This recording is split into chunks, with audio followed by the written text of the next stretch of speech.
warahmatullahi wabarakatuh.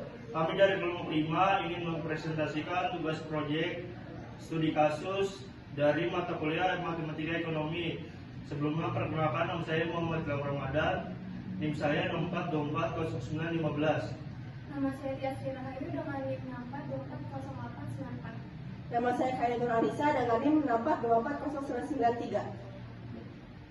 Nama saya Francisca Widianti dengan NIM 64240968. Nama saya Erfranda Purba dengan NIM 64240908. Mari kita saksikan video presentasinya.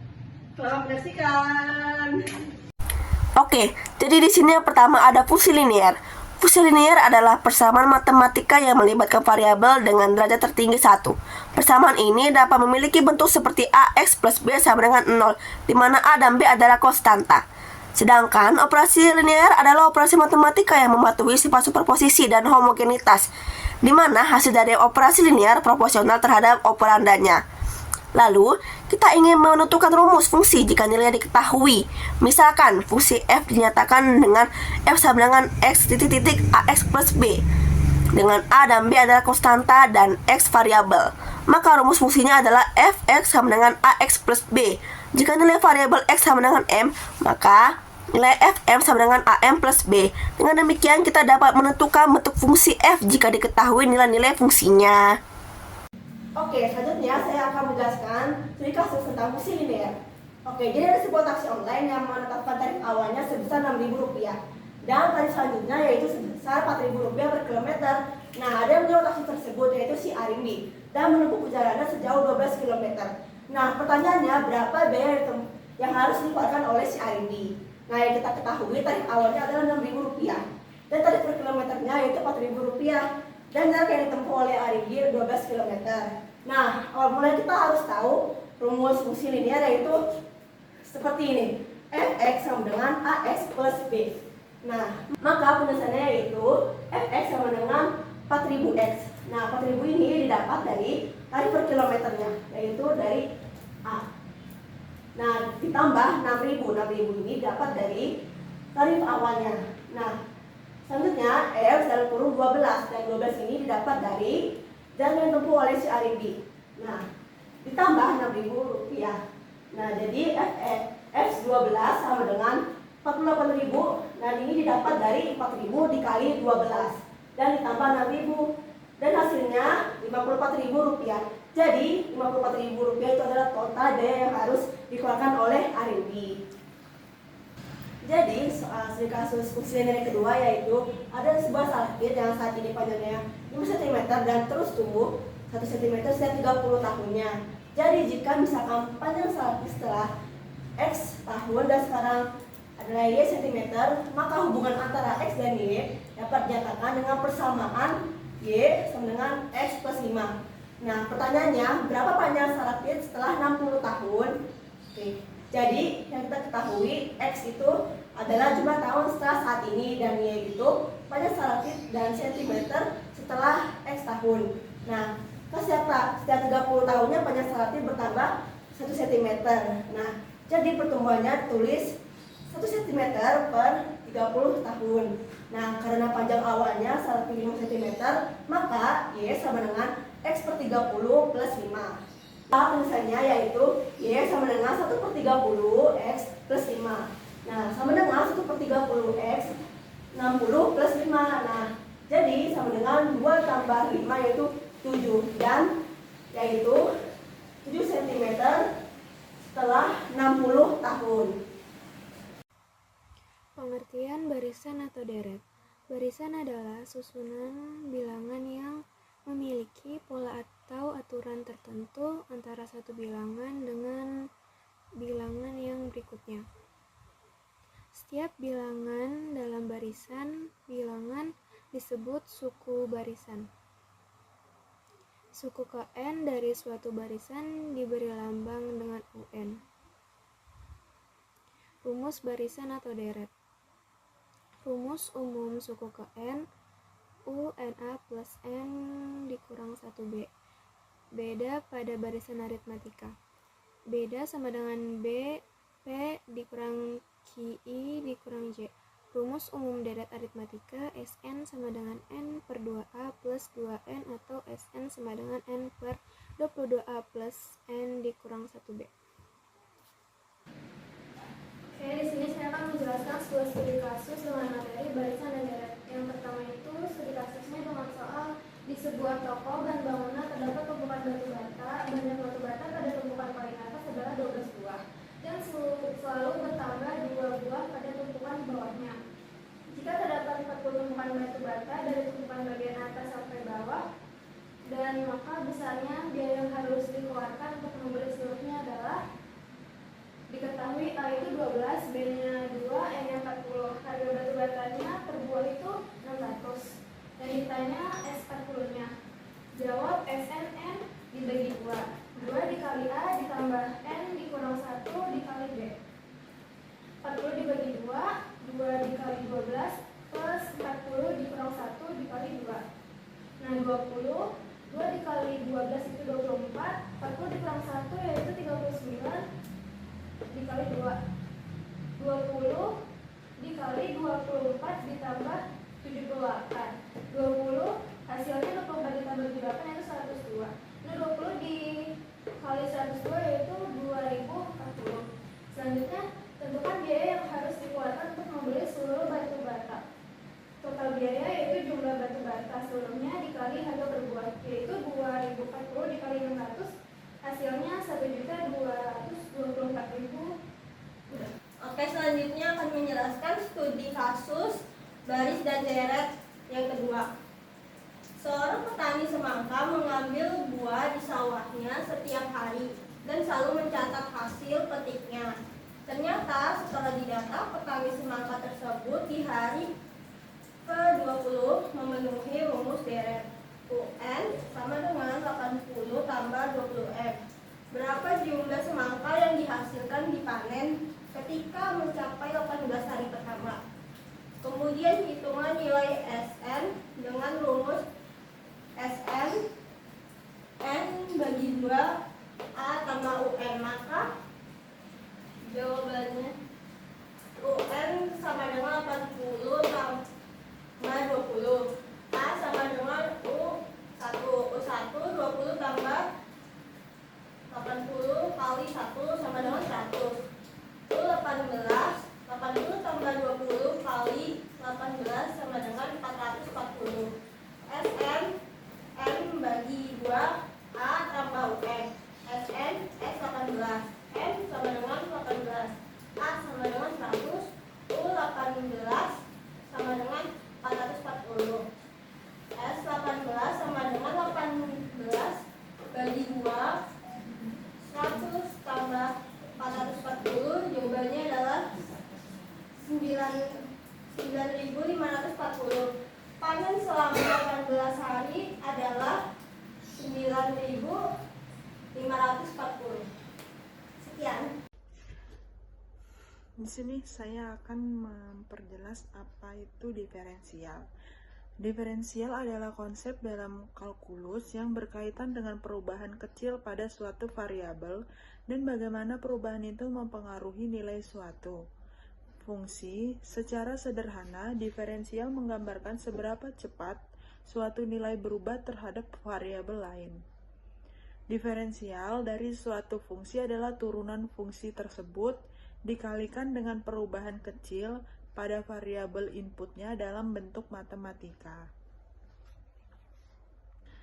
Rumus diferensial yaitu turunan atau diferensial dari suatu fungsi yang dilambangkan f dengan f dibaca f itu aksen dan didefinisikan sebagai berikut. X sama dengan lim fx tambah h dikurang f dalam kurung X. Selain notasi F atau dalam kurung X, terdapat pool notasi lainnya yang dapat kita gunakan untuk menyatakan turunan dari Y sama dengan H dikurang O F dalam kurung X terhadap X, diantaranya sebagai berikut.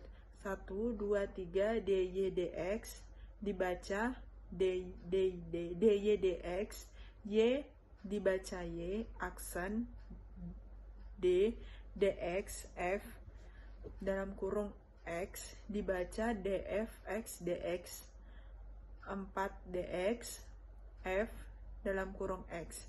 Dengan demikian, F, DYX sama dengan Y, DX, sama dengan DD, X, FF, X, sama dengan DS, F, S, sama dengan lim, H dikurang O dikali X ditambah H dikurang F dalam kurung X dan H.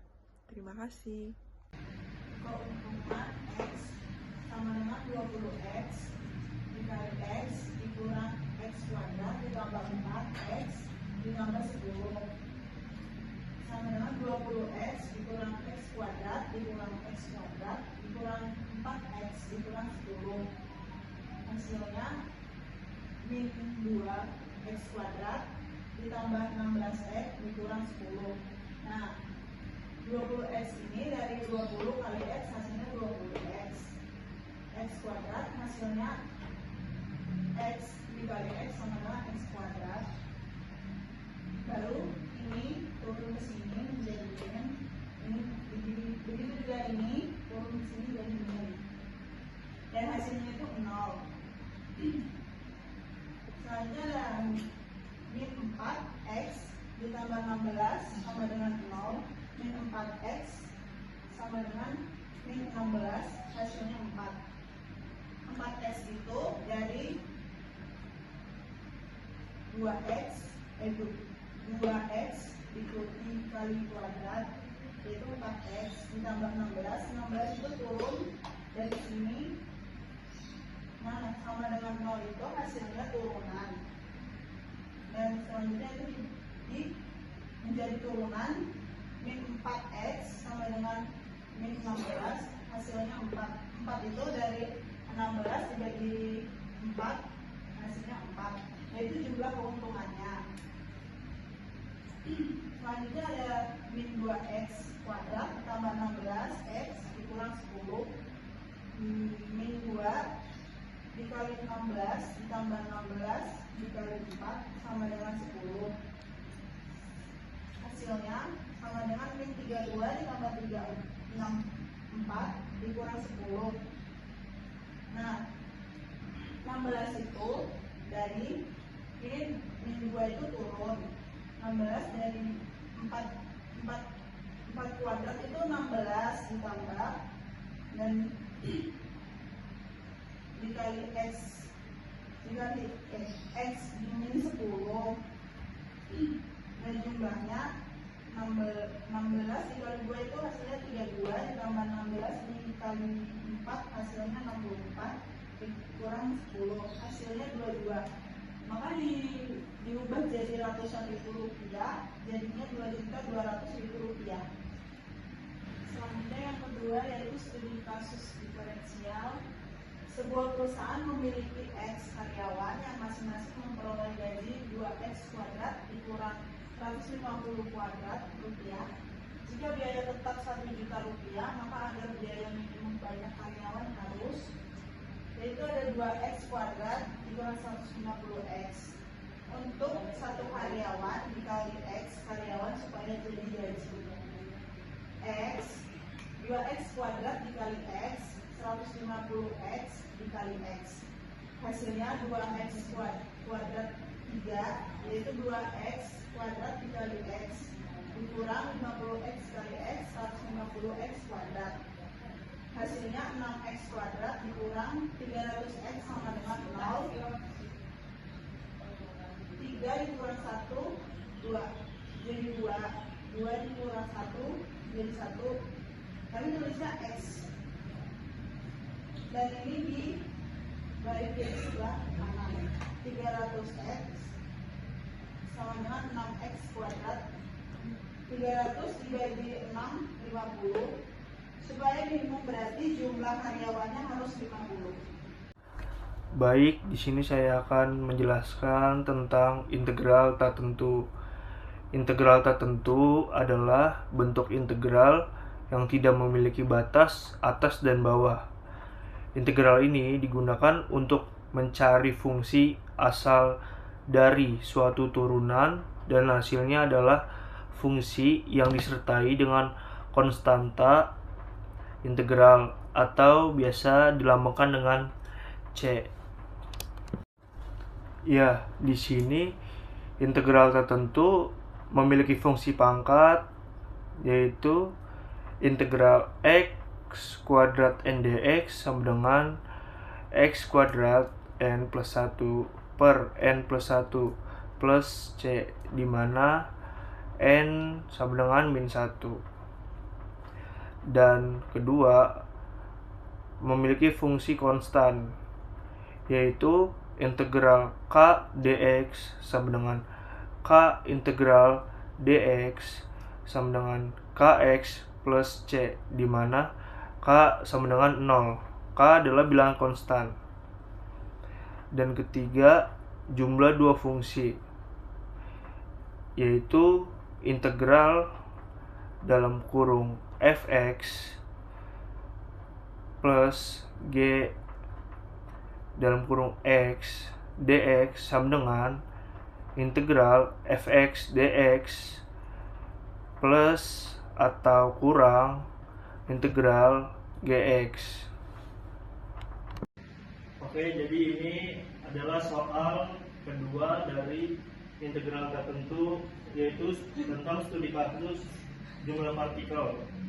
Laju perkembangan jumlah partikel dalam suatu reaksi kimia diberikan oleh fungsi, di mana adalah jumlah partikel adalah untuk waktu dalam detik. Jika pada saat jumlah partikel adalah 100, maka tentukan fungsinya.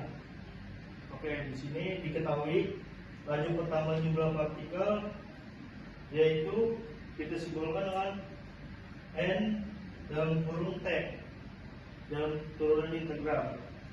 Oke, di sini ada cara untuk menghitungnya adalah dn per dt sama dengan 2t kuadrat 2 plus 5 n dalam kurung 0 sama dengan 100. 100 itu adalah jumlah partikelnya. Oke, di sini kita jawab n dalam kurung t sama dengan integral 2t kuadrat 2 plus 5t. N dalam kurung t sama dengan integral 2t kuadrat 2 dt plus integral 5t dt.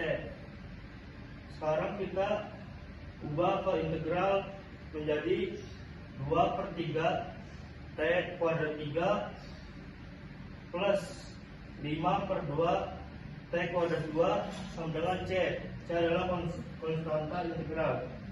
Jika kita gunakan kondisi awal n sama dengan 0, itu adalah 100.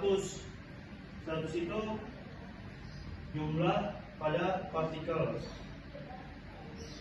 Kita gunakan kondisi awalnya untuk mencari konstantanya atau c. N dalam kurung 0 sama dengan 2 per 3 dalam kurung 0 kuadrat 3 plus 5 per 2 dalam kurung 0 kuadrat 2 plus c sama dengan 100. C nya adalah 100.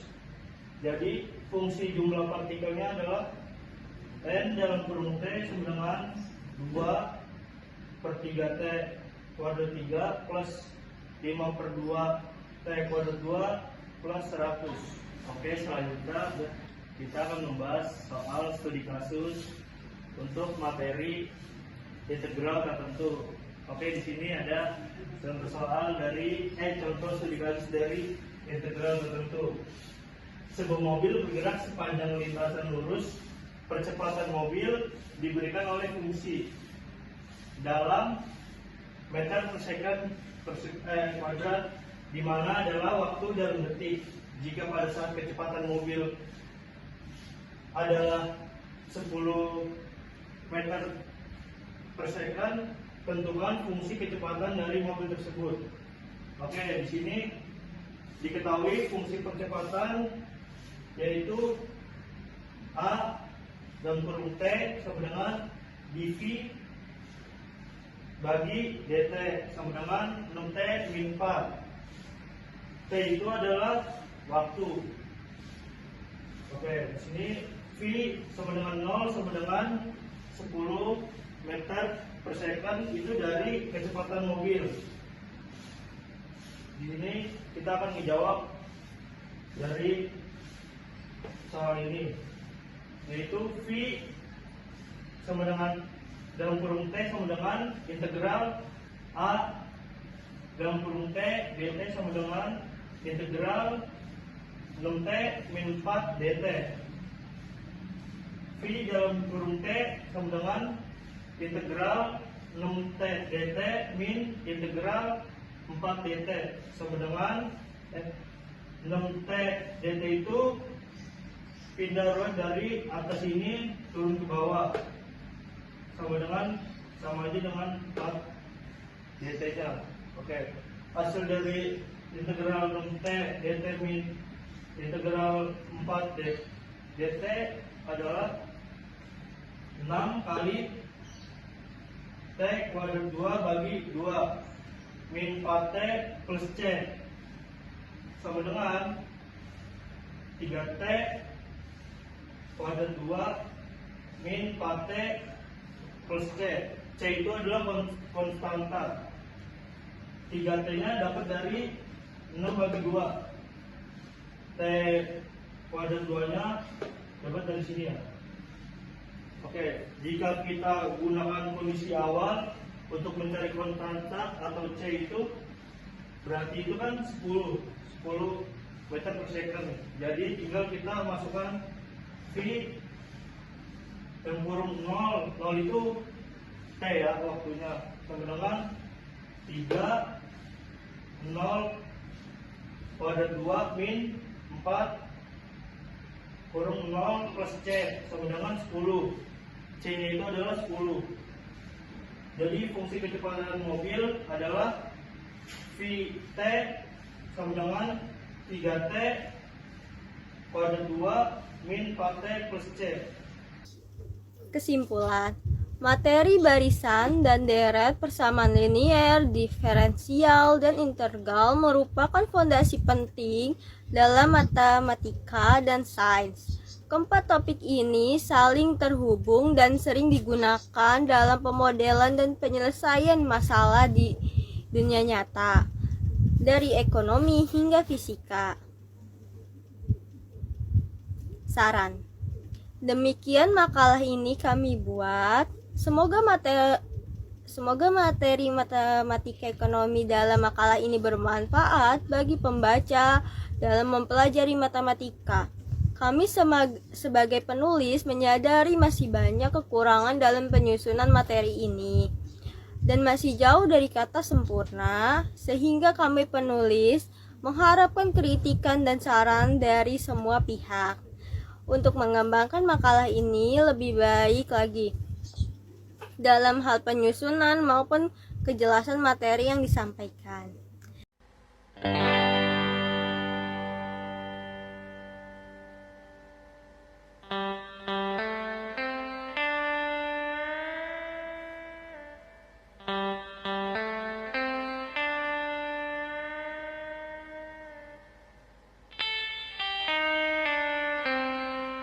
Terus harapkan agar suatu saat ku berjumpa lagi. Semoga saja daku sempat berkenalan denganmu dari hati ke hati, lalu bicara cinta berdua. Ingin ku mengejar 1000 bayangmu, namun apa daya tangan tak sampai. Memang benar apa kata pepatah, kalau jodoh tak lari kemana, duhai kekasih. Sumpah mati padamu ku jatuh hati, sumpah mati padamu ku jatuh cinta, namun sayangmu tak sempat.